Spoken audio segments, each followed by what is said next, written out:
What is going on, everybody? Welcome back to another episode of the MLB Swing for the Fences show here on the Run Pure Sports YouTube channel. Talking Wednesday night's 10-game DraftKings slate, 8 games on FanDuel. They did not include the last 2 games of the night, but 2 pretty healthy slates on both sides. And here to break it all down, Mr. JT Hayes himself. JT, how you doing on this Wednesday afternoon? Doing good. We had a nice day slate that's finishing up. I mean, nice for some people. It was a rough afternoon for some of the more popular pitchers, but all good. We've got a 10-game slate. Excited to be here. Excited. Our Discord was going wild last night because you had that game with the 12 total and the wind fiercely blowing out to all parts of the outfield. And final score was what, 4-3? So a little bit of a disappointment. Same conditions, similar conditions tonight, but a little bigger slate here to get different if we want to. Yeah, we had the Discord, of course, tilting their brains out as to be expected when the 12 total, highest total of the year, doesn't come through. And then I got it from both sides. We had the Discord, and I was getting texts from Boynton all night, who was at the game. He was not pleased with the performance of specifically the Braves and specifically Mr. Acuna, who based on his text, I don't know if Mr. Acuna is going to be on any Boynton teams for a while. We'll see. Maybe tonight we'll see the Steve Boynton cores. But I mean, it's a fair point. Like, man, Acuna stuck on 3 home runs. I think he's missed. I think he's that 1 game the entire season, maybe 2. We've talked about him kind of in passing, but any thoughts there? You're obviously a Braves fan, as I am. It's been frustrating. I mean, if you play, he's kind of made up for it in other ways, right? He's still averaging 9 DraftKings points per game on the year, but clearly not the same guy right now. What's your approach with Acuna? Have you jumped off the ship? Have you continued playing him when stacking the Braves? And then, we'll get to that game, obviously, but what are you doing with him tonight? Because another good spot, in theory at least, for Acuna and the Braves.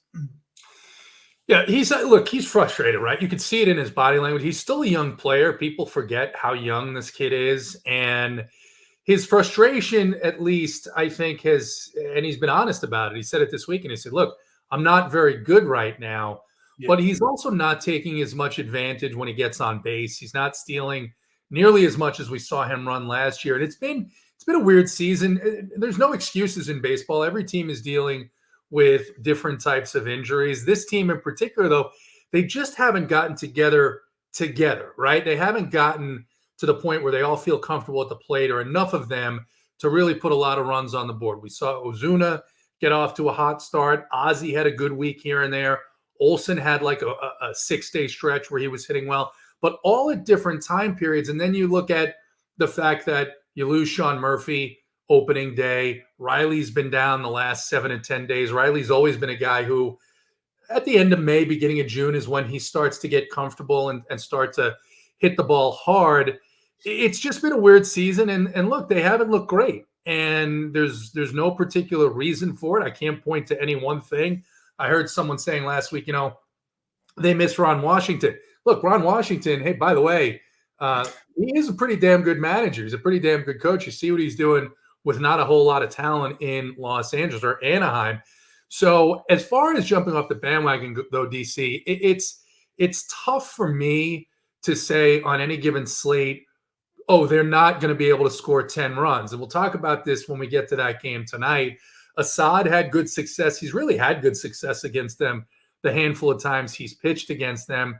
And they're just not seeing the ball well right now, particularly against, and this was the case last year early in the season, right-handers that have a good slider, they just don't see it really well. So as far as they go, we'll see how, the trade deadline, obviously, they got some issues with pitching. Their bullpen's been giving up a bunch of runs. But no, I don't have any particular answers. I see the same thing that you guys are.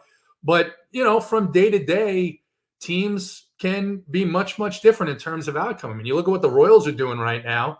You got to play them every slate, right? I mean, even today they knock around Tarek Schoolball. So we'll see. We'll see how this slate plays out. Obviously, the Braves have too much talent, I think, to be this poor offensively for the rest of the season.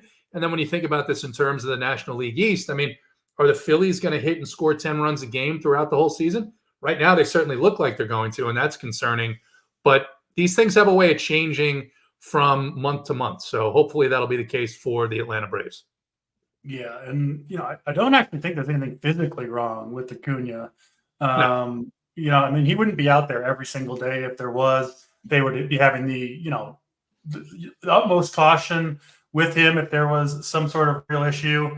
And I don't know, it doesn't help for DFS. And if you've lost money stacking the Braves, like I certainly have this year, it's not really much of a consolation. But as a team, you can't stay hot the entire year, and it is better to start clicking maybe toward the later half of the year. Obviously, you get into the playoffs, all that stuff. So I do have faith that the Braves will turn it around. I'll probably be stubborn and continue to play them, including tonight, to be honest. Yeah. The year they won the World Series, DC, they were written off for dead at this time in the season. And what I said a couple of weeks ago, given the Strider injury, given what we just talked about offensively, they were on top of that division until the Phillies went on a run. And I said, look, it's amazing where they're at because they haven't hit yet. If they start hitting, it's going to be very interesting second half. And like you say, too much talent to give up on. Yeah, and I mean, people in chat, I'm not trying to pick on anybody. DK refuses to drop his price below 6K. I mean, he's still one of the more popular players, pretty much slate in and slate out. So if you think Acuna is overpriced right now, which I think is a totally fair opinion to have, that's why we're talking about it, then that should be an edge for you, right? To not play him and let the field go down with the ship. Yeah, DK refuses to lower the price on the Braves. Well, part of the reason is I think a lot of the pricing algorithm is based on ownership, and people continue to play the Braves. They were the most popular team last night. I'm sure they'll be up there again tonight. So listen, if you think this is a kind of a broken squad right now, if you want to see them turn it around again, I think a completely reasonable opinion to have at this point, go elsewhere. I mean, it's a 10-game slate, 20 offenses to choose from. And yeah, I know, you don't want to miss out on it. But like, if he didn't have, like the last home run he hit was like a 475-foot bomb. I would be kind of worried that obviously the power hasn't been there. It's still clearly in him, right? He just is off at the plate. The timing, I think he's guessing at a lot of pitches. It kind of seems like he's like trying to coax walks. He's clearly, like he said it himself, like he said, he's not quite there. I do really believe it could click in at any time at a moment's notice. And I think when it does, he'll be back to last year's version of Acuna. I think he will get there at some point. And yeah, maybe you wait for him to have a couple of games and then you jump on board. But me personally, I'll be going down with the ship once again with Mr. Ronald Acuna Jr. tonight. But enough Braves talk. Always good to bring that up when we got JT Hayes on the show. 10 games to talk about. Let's jump into the first game of the night. We do have 5 games that start before the normal 7:05 Eastern time game, Eastern time lock time. The first one we'll talk about is the San Diego Padres Cincinnati Reds. I think maybe the warmest day in Cincinnati that we've had for a ball game there yet this year. Total sitting at 9.5. Nick Martinez, Mike King on the hill. Martinez, just kind of a run-of-the-mill type of arm. I think a guy you can certainly stack against in this ballpark. Mike King, I mean, tell me if you've got this guy figured out, because I absolutely do not. He puts up 35 DraftKings points against the Dodgers, 11 strikeouts. I mean, arguably the toughest matchup in all of baseball for a right-handed pitcher. Follows it up against Colorado at home and gets hit around a little bit, 600 runs. He was a little bit unlucky in that start, still did get 7 strikeouts, but just 8 DraftKings points. I don't love either of these pitchers here. Much more interested in both offenses. As always with Elly De La Cruz, you got to mention the running matchup. Mike King has been very difficult to steal bases on over the last couple seasons. Not saying it'll necessarily stop Elly, but at least worth mentioning there. I do still think he's a pretty strong play. And then, yeah, I think a lot of people will be going to the Padres, who will be without Xander Bogaerts for a while, placed on the IL. But still, I think plenty of reasonable bats to choose from here. And only one player, Fernando Tatis, over that 5K threshold. So they're an affordable stack, are the Padres. I'm sure they'll be popular. And I bet a decent amount of people go to the Reds too, given the up and down nature of one Mike King. Over to you, JT, for Padres and Reds. What do you got for us? Yeah, the Padres look to be the highest owned stack here. And an inconsistent team like them, we just talked about one, at least so far this season, always feels uncomfortable to play them at their highest ownership point. I'm fine with the Padres. They're not my favorite stack here. Nick Martinez has been back and forth between being an opener, being a starter, being in the bullpen. He's in there as a result of an injury. He got stretched out to 5 innings his last start. I won't be playing Nick Martinez. I do have some interest in Michael King, just the upside you mentioned, and a Cincinnati team that does have a lot of swing and miss. So he's in my pool. He's probably not going to be anywhere near my highest owned pitcher, but for the amount of upside at what his ownership is tonight and some good numbers here, I'd be betting on a bounce back from Michael King. So some mild interest in the Padres, and probably not going to be playing a ton of Reds on this slate. Yeah, have a similar approach to you. Just don't really trust this Reds offense outside of Ellie De La Cruz right now. I will say their leadoff hitter, Jacob, you know how to pronounce his last name? Hurtubise. Let me check, and I'll tell you exactly how his family spells it or pronounces it. Let's see. Yeah, I don't actually know that much about him, but 2K leadoff man, got to have interest there, especially on a day when I Jakey Hurtubise. Jakey Hurtubise. How do you not know how to pronounce his name? Yeah, okay. Very common name. Jakey Hurtubise. Yeah. He sucks, by the way. So I'm not going to be playing it. I mean, he is 2K, whatever. I guess if you need a 2K player, but Jakey. Hurtubise. So that was, I had 2 guesses, and that was one of them. So, Pretty good. It would have taken Mangone about 17 guesses to get that name right. So I'm going to chalk that up for a W for old DC. You need as many as I can get over here. That's Padres and Reds. Let's go to Milwaukee and Miami up next. Jesus Luzardo pitching for the Marlins. He had that really kind of a big injury scare at the end of April there, but didn't miss all that much time, 15, 20 days. Has come back and has looked much better, actually. So it's possible that his early season results were perhaps somewhat, the result of his elbow barking a little bit. But yeah, had his best start of the year. Last time out against the Mets, 7 strikeouts, no walks, no earned runs, 6 very clean innings for Luzardo. He does pitch at home, which, he's been much better in Miami.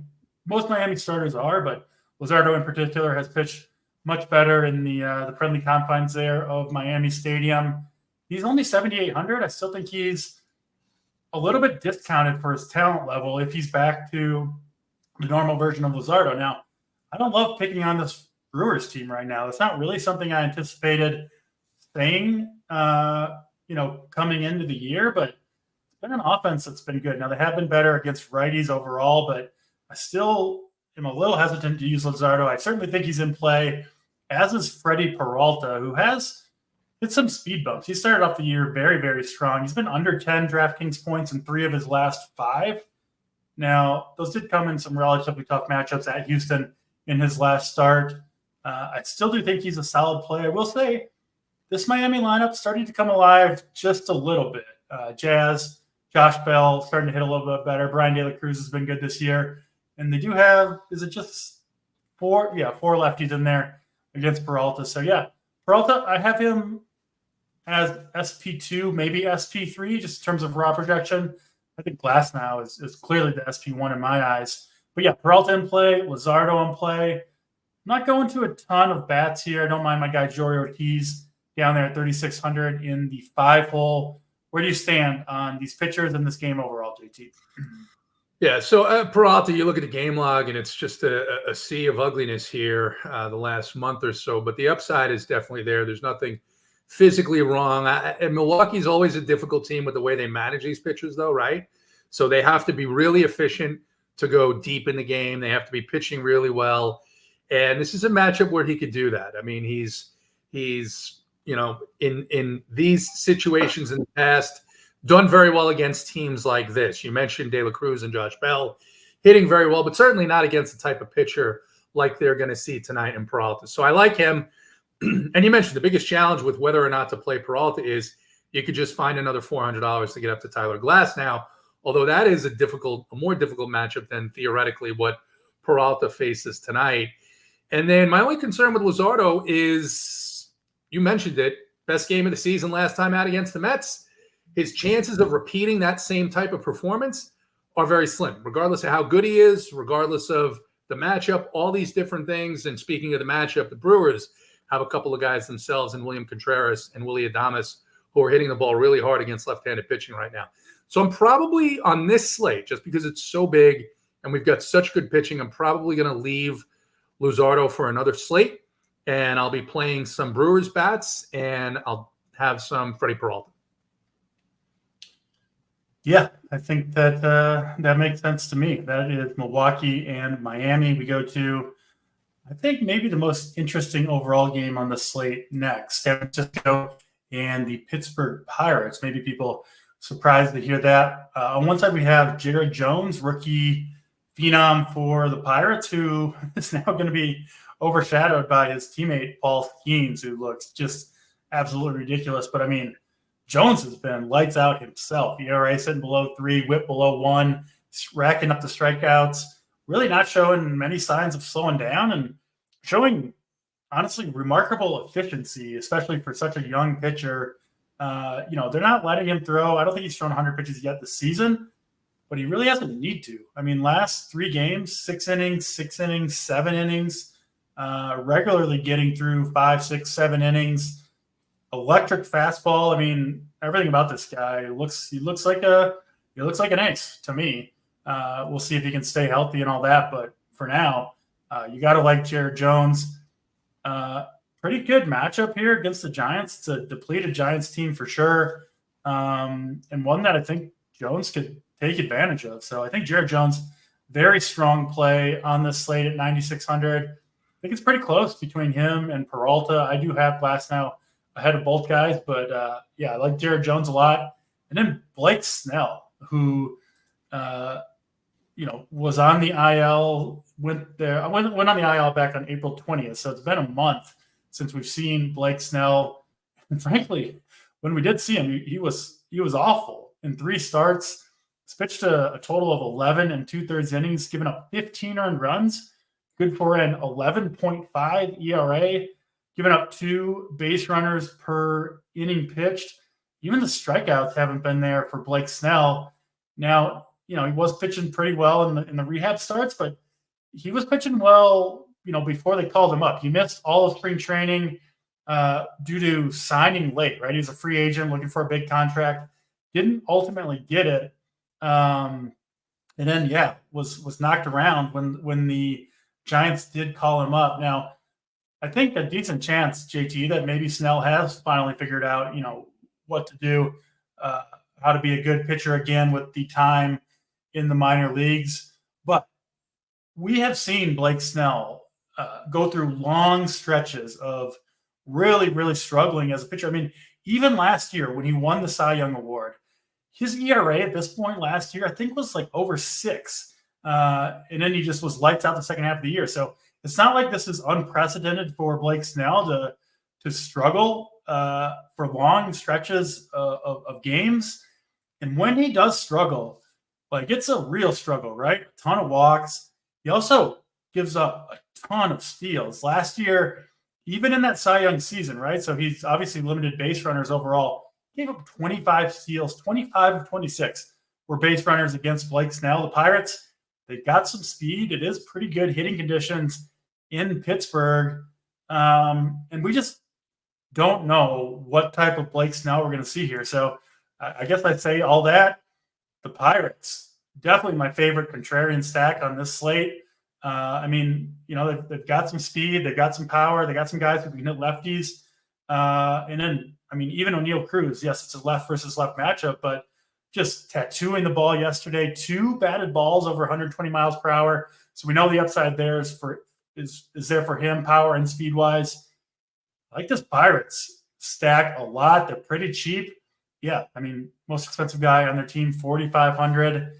And I'll take the risk that maybe we see the good version of Snell. If we don't, I think this Pirates team could put up a lot of fantasy points. So I'm on the Pirates side on both sides of this game, pitching wise and hitting wise. Where do you stand, JT, on Giants versus Pirates here? So definitely not nearly as confident in either of those options here. I'll start with Jones, who's been fantastic. He's priced all the way up now, though, DC, 9,600 on DraftKings, and doesn't mean that he can't have great success against this team.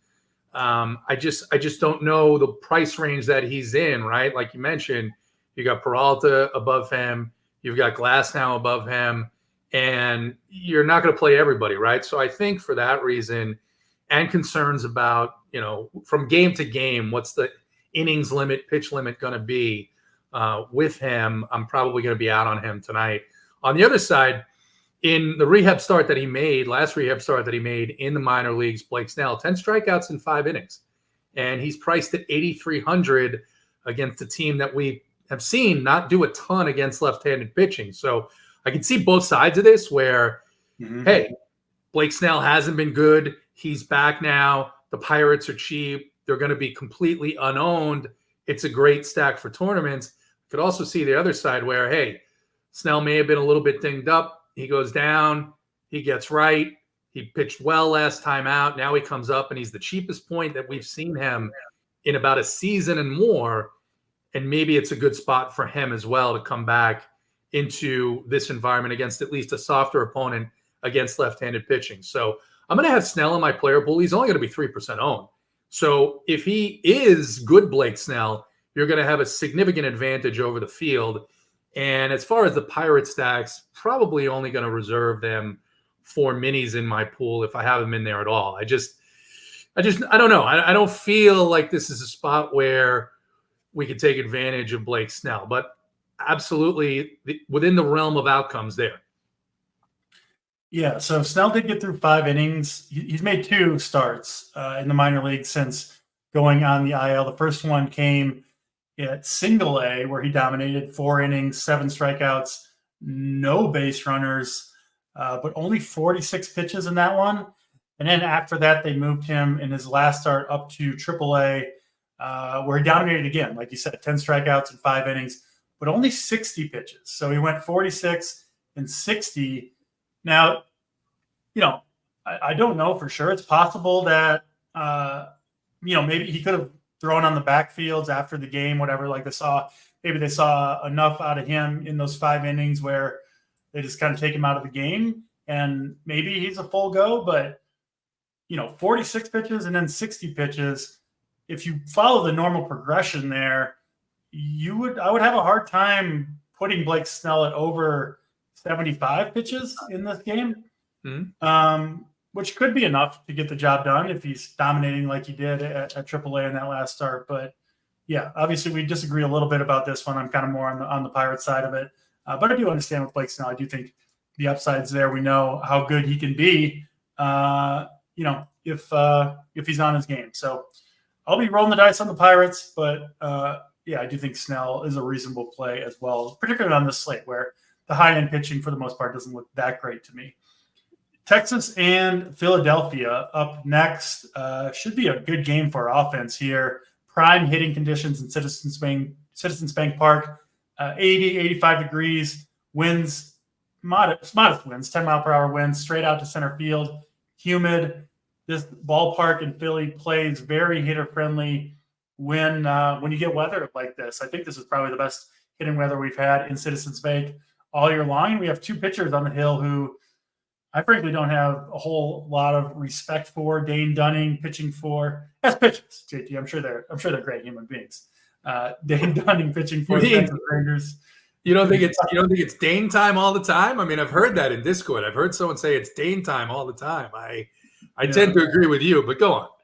Yeah, can't get on board with that take. And then Taijuan Walker pitching for Philadelphia. Now, both these guys have been okay so far this year, but really not buying it with either guy. I think they are generally guys to target, and definitely guys to target tonight with these prime hitting conditions in Philly. I like both offenses here. I will lean the Philly side just because they've been so good this year. They're at home. We kind of talked about, teams kind of clicking all at once, right? We talked about how the Braves haven't really been able to do it. Philadelphia certainly has. They've been awesome all year long. Have a good lineup out there tonight, even without Trey Turner. So I'm in on Philly. I do prefer them slightly to Texas, but I think you can really play both offenses in this game. I'm guessing you're on a similar take, but yeah, talk to me. Philly and Rangers here. Yeah, you can just cross these pitchers off. No, thank you. Philadelphia is one of my top priorities on this slate. I mean, we already talked about it, right? They're clicking, they're hitting every night. Seems they put up 8, 9, 10 runs. My preference here is Philly because, I would love to pick on Taijuan Walker. However, remember the Phillies do have Spencer Turnbull hanging out there in the bullpen, and so they've got some other pieces there. So when Walker struggles, I don't think the leash is going to be very long at all. And the other thing, DC, is Texas has kind of sucked. We've expected them to put up runs in a lot of good spots, and they simply haven't. World Series hangover for the first half of the season, disappointing so far. So I'll have some Texas mini stacks, but my preference here and one of my priorities on the slate is Philly, and no thank you on the pitching. Yeah, both these bullpens pretty well rested, which is, in my opinion, much more of a concern for the Texas stack than it is for the Philly stack. I'm really not all that afraid, frankly, of even a rested Rangers bullpen. So, yeah, Philly feels like they just feel like their floor seems like it's 4 or 5 runs in this game, and a couple of homers. A ceiling that is just enormous. So, yeah. Got to get some Philly in my life for sure. But both offenses look great. Any particular bats that stand out to you in Philly and Texas, JT? Every left-hander. I'll throw the right-handers in. It just, like you said, not a ton of concern about the Texas pitching staff right now. Yeah, I guess the question should have been any that you're avoiding in particular. I'm guessing maybe Sosa and Rojas down there at the bottom. 1 through 7, you got to think. I think they're all good plays, but nobody stands out to me. I'll say that no one stands out to me as, oh, okay, this is a fantastic play, a fantastic price. I have to have this guy, right? I'm just going to stack. I'm not going to be looking to pick out individual bats. However they appear in my lineup, that's how they're going to be. Yeah, I think if you're going with Philly, I think a 5-man stack makes a lot of sense because they are going to be popular, and they do have a chance to absolutely blow up this slate. No question about it. Next game on slate, Boston and Tampa Bay. Ryan Pepiot versus Brian Bayo. Pepiot coming off of the IL. He was hit by a comebacker, I believe, just an absolute rocket, I think off his shin. Was removed from the game at that point. That was back on May 5th. And then, making his return here. Didn't make a rehab start.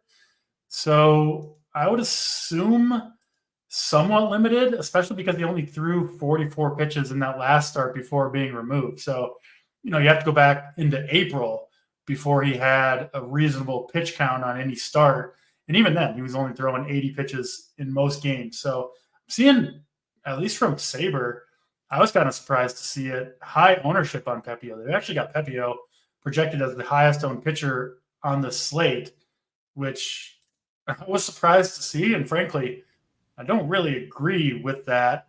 Boston, I get it. They're not the greatest lineup in the world. I don't think there's some massive pushover at this point, though.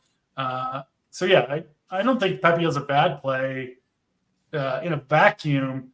I do kind of think he's somewhat of a bad play as if he does indeed turn out to be the highest owned pitcher on the slate, though. And then Bayo has been, he's been Brian Bayo, right? Up and down. he's fine. A number 3-ish starter. He's had 2 kind of rough games in a row. Good matchup here, though, against the Rays, a team I do like to pick on in general. So I don't hate Bayo at 8K. Pepio's fine at 7,500, especially if he wasn't going to be so owned. But I really don't like this game overall. Either pitcher, not really on my short list, and I don't see a ton of offensive pieces that I'm dying to play here. Obviously, Rafael Devers has been red hot. You can certainly play him if you want to.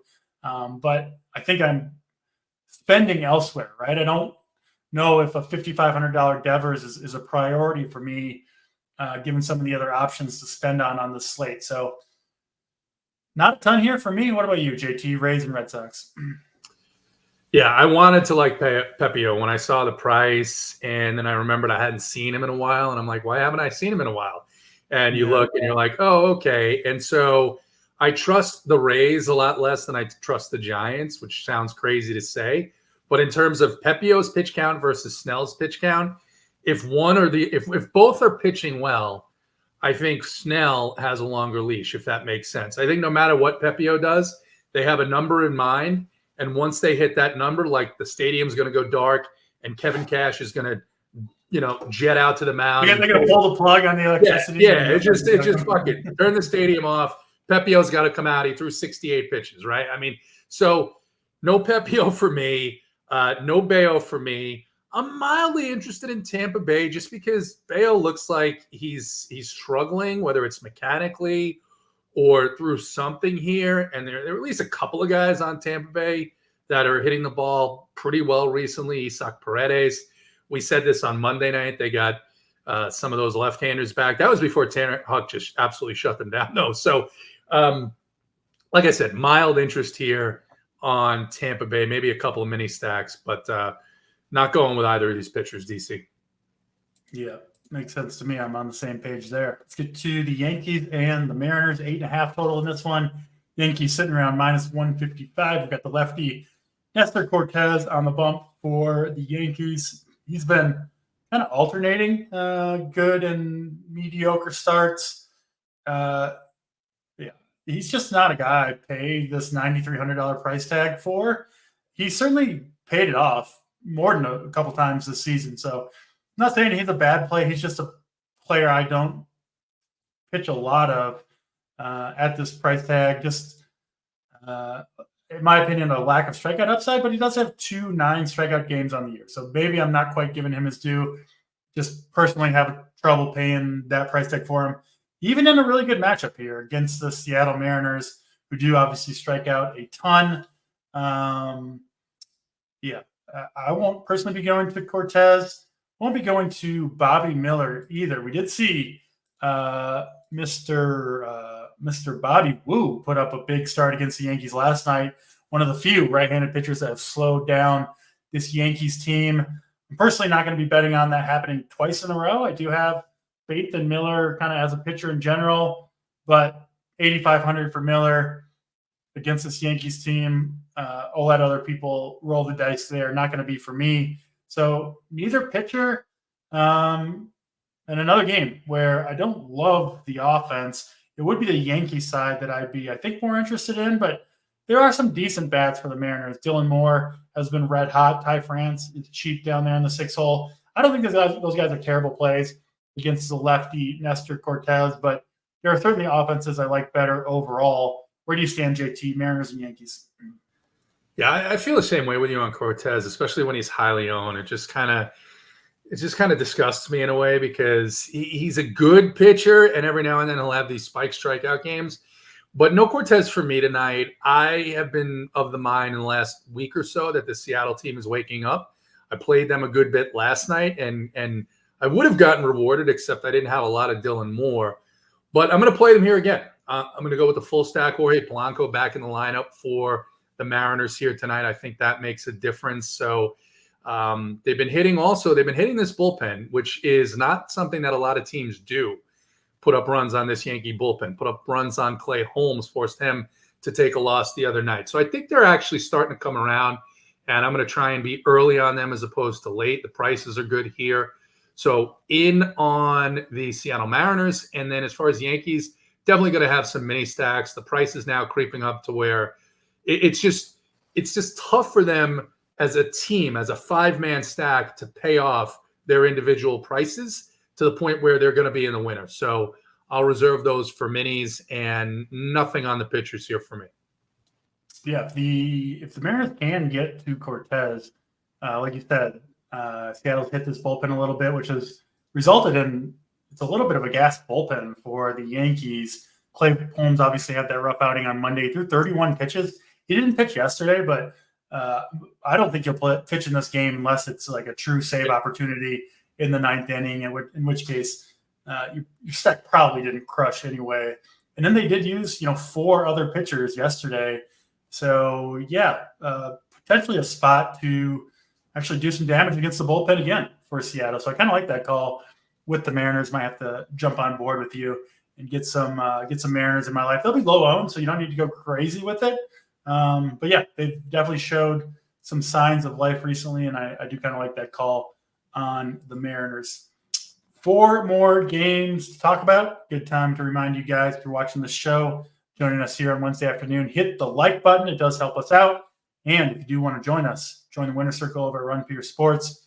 Get the NBA cores for the big Timberwolves game tonight. You can use promo code DC15 for 15% off your first weekly or monthly payment. All right, let's get to these last 4 games. First one, we'll talk about White Sox and the Toronto Blue Jays. We got Mr. Nick Nastrini pitching for the White Sox. He's about as good as a pitcher with the name Nick Nastrini as you might expect. ERA sitting around 8 for the year. I think he's just out there to eat some innings out of necessity, which, yeah, at least in theory, brings this Blue Jays offense into play. Got one of the higher team totals on the day, sitting at almost exactly 5 runs. Chris Bassett, on the other hand, pitching for Toronto, been a rough go for him. An ERA over 5 on the year, allowing a bunch of base runners. But he does get a strong matchup here. And I will say most of the damage this year for Bassett has come from the left-handed hitters.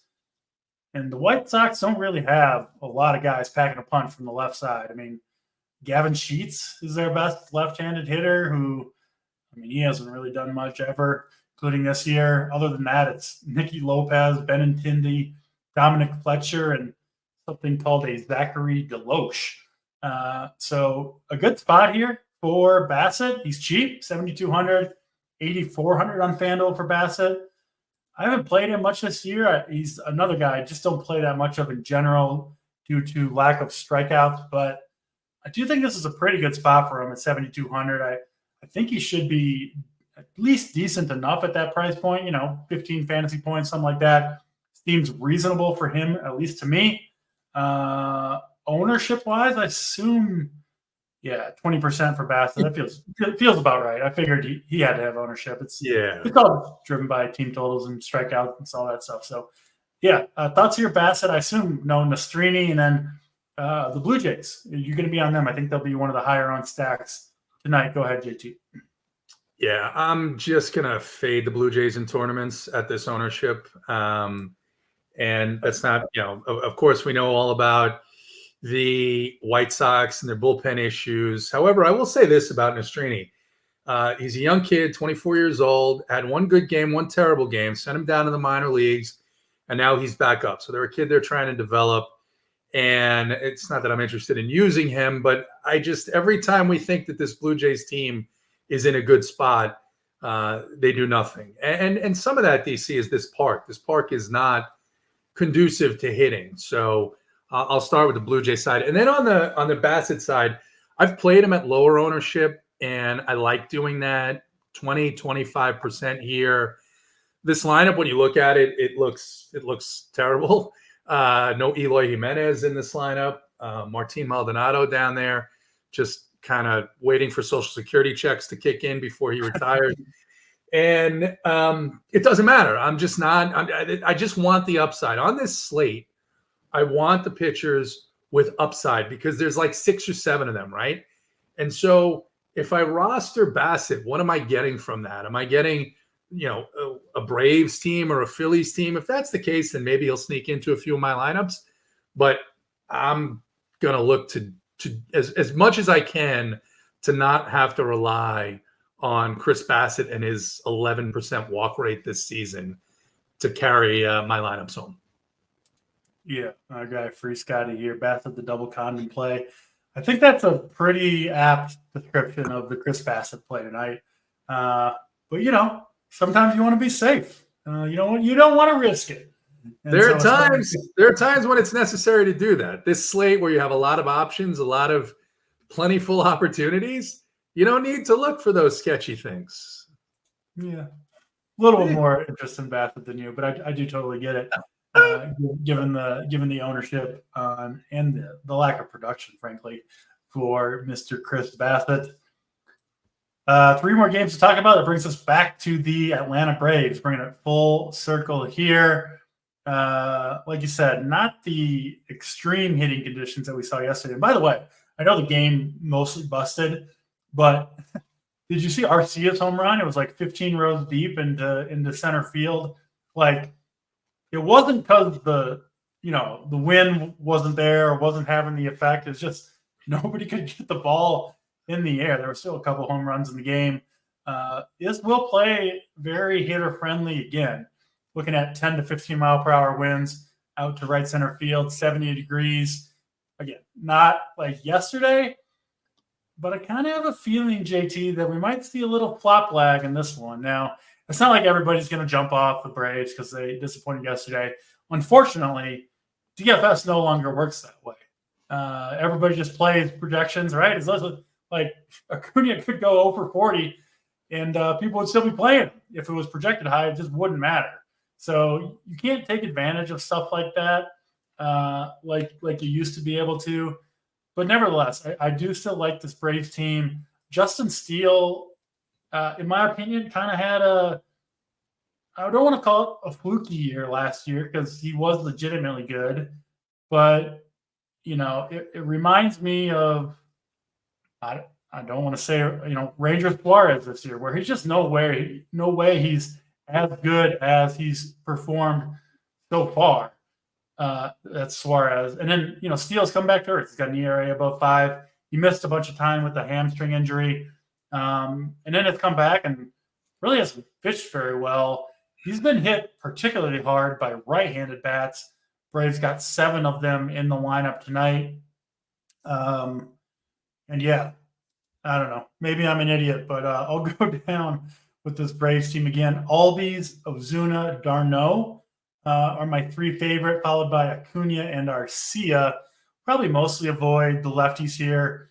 I don't mind them, of course, in a full stack, but I do prefer the right-handed bats. And then on the other side, we've got Max Fried, obviously another lefty.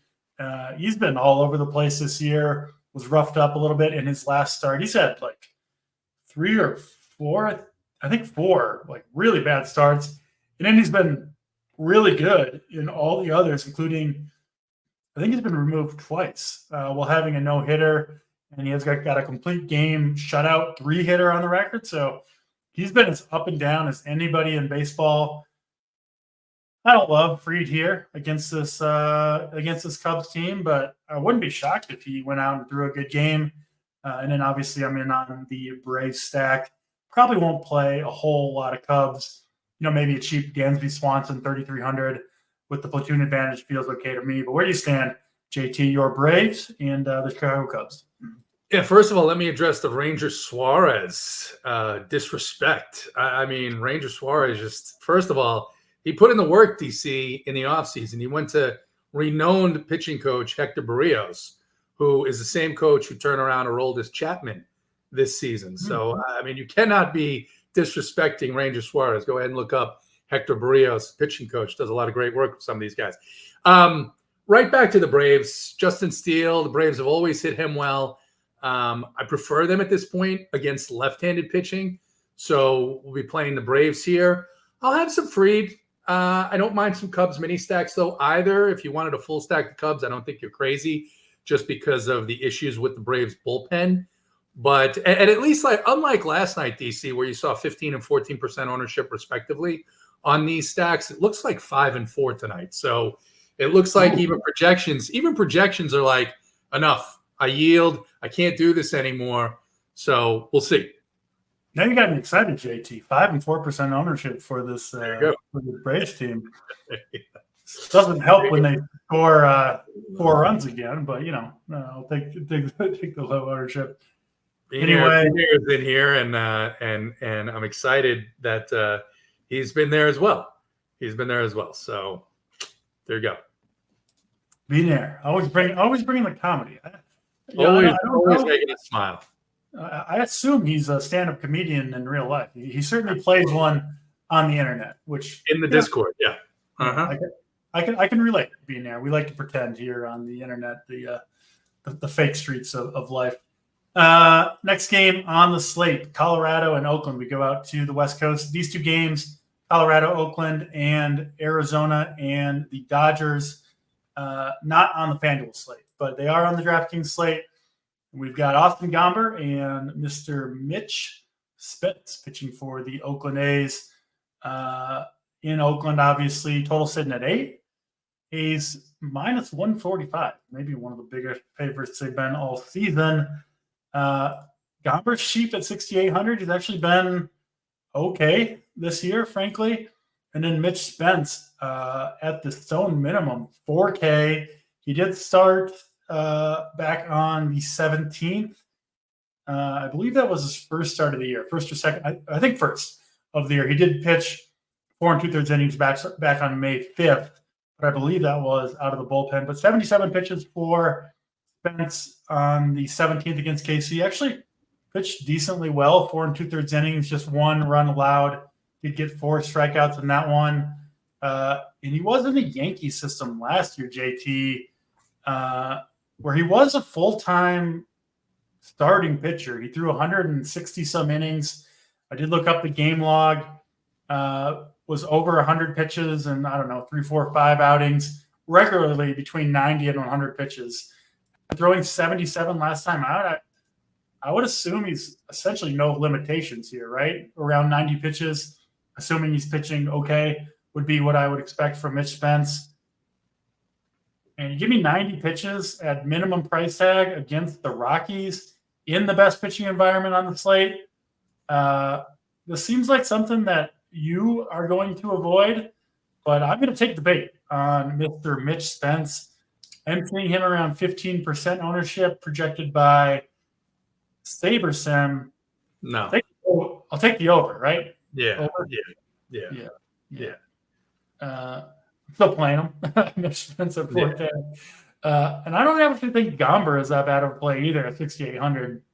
That 2,800 does make a difference. I have a hard time buying into Gomber, but listen, this guy's gone at least 6 innings in 4 consecutive starts, 2 of which came in Coors Field, and none of those were, that easy of matchups.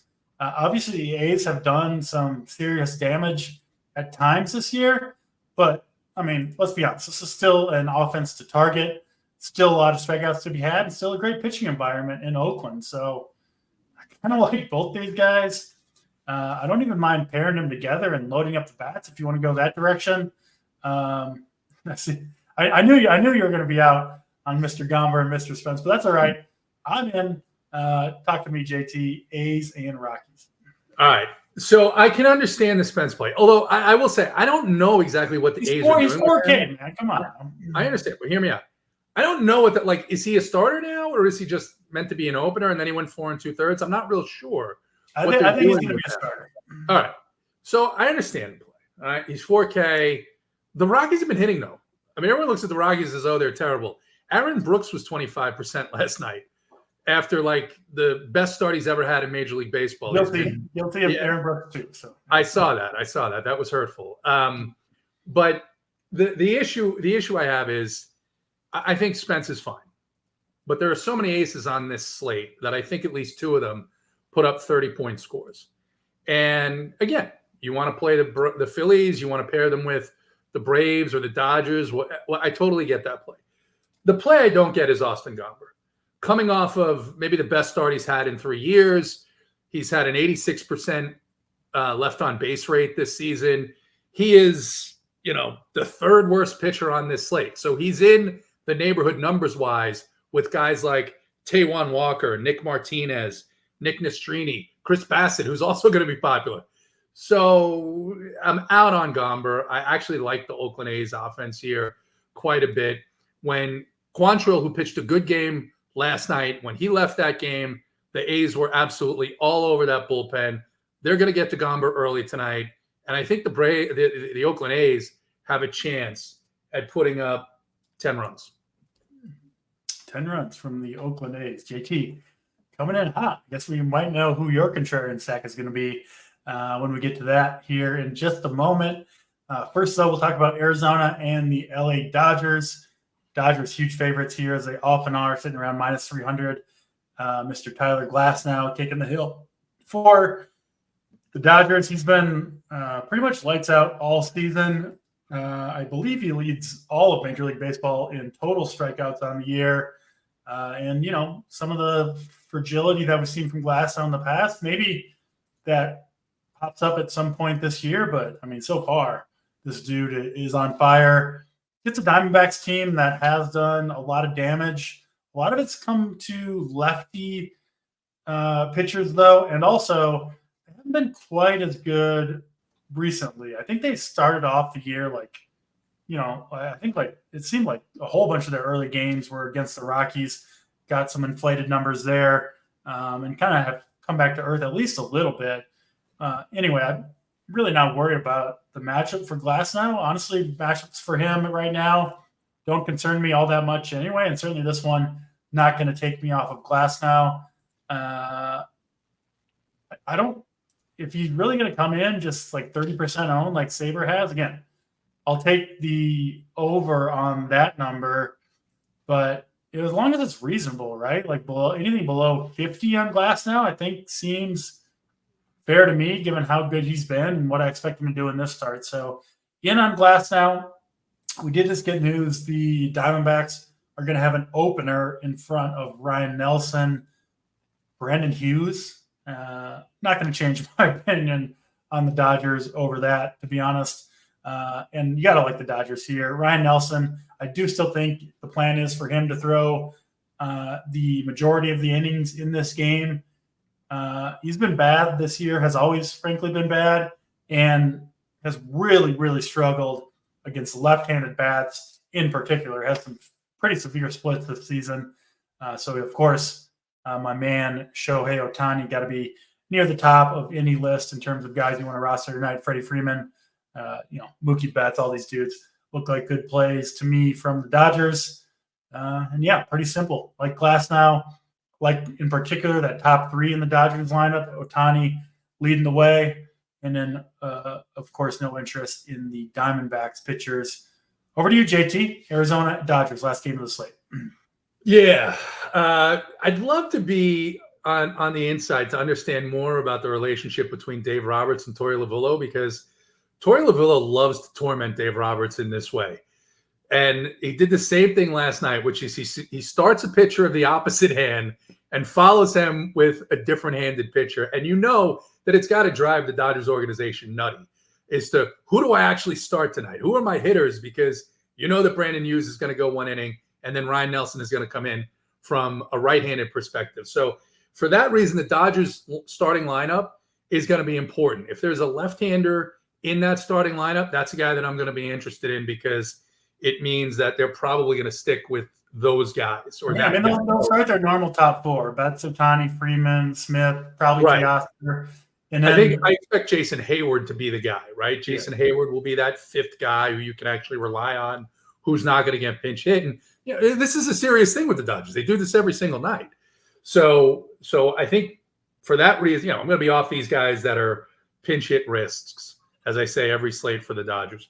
I don't have interest. I played the Diamondbacks last night. They did very well, but it's different going from Gavin Stone to Tyler Glasnow. Glasnow is going to be close to my highest owned pitcher, tied with a couple of other guys, and not going to be going. You can't go near the Diamondbacks pitching situation, and I do like the Dodgers, particularly 2-man and 3-man stacks of the Dodgers of their, Betts, Ohtani, Freeman, Smith. Maybe a little bit less on Teoscar, just because you got that right-hander coming in after him. Yeah, sounds like you're on the same page. I don't even mind that double Ohtani, Freeman, just the two of them, right? It starts to get hard when they're all like around 6K or over 6K. Yeah. It's hard to fit too many of them. So I do think they're a team you can do a 2 or 3 man stack with more than most teams for sure. All right, that's all 10 games. Let's get to the fun stuff here. Favorite stack and favorite contrarian stack. I will lead it off. I'll go back to our Braves, JT. Going to be a little bit lower owned. Not a believer in Steele at the moment. So they are my favorite stack. And then contrarian stack, pretty easy one for me here. Pretty high on the Pirates against Mr. Blake Snell. Over to you, JT. Favorite stack, favorite contrarian stack. Yeah, favorite stack here. I'm going to go with the Phillies that we talked about earlier.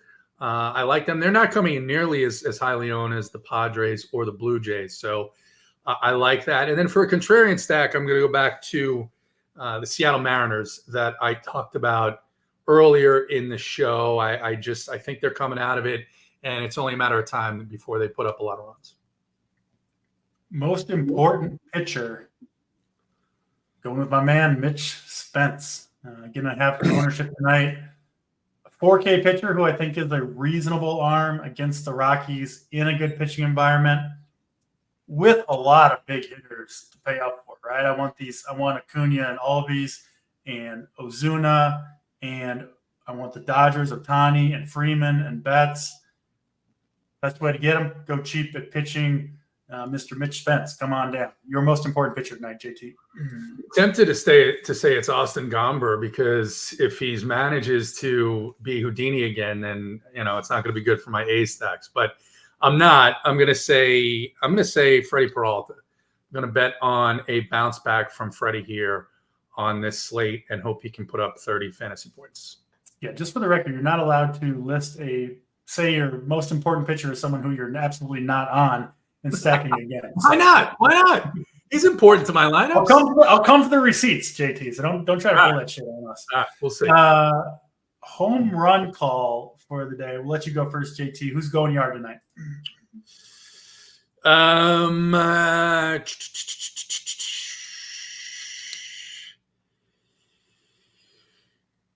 Jorge Soler.